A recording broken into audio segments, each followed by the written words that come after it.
8 hydraulic jammers on the floor below us.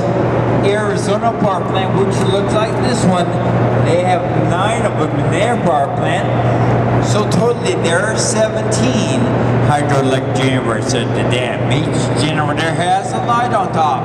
If you see that light on now, it just probably indicates they're probably using that generator for operations here also today too.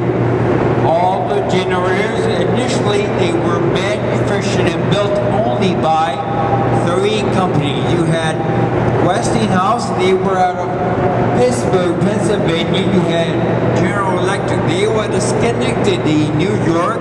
And you had Alice Chalmers, they were out of Milwaukee, Wisconsin. Now during the 1930s and the mid-30s, these generators at Hoover Dam, they were the world's largest generators at the time, and in the mid-30s, this was cutting-edge technology to producing electricity here, actually at Hoover Dam.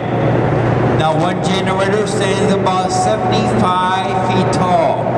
Now, we can only see about the top 35 feet up here, 40 feet below the floor of the generator. That's where the water flowing to the pipe starts spinning.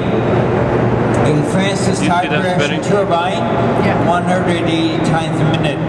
The turbine is connected to a 65-foot long vertical steel shaft, 38 inches in diameter. Shaft is actually separated into 3 parts.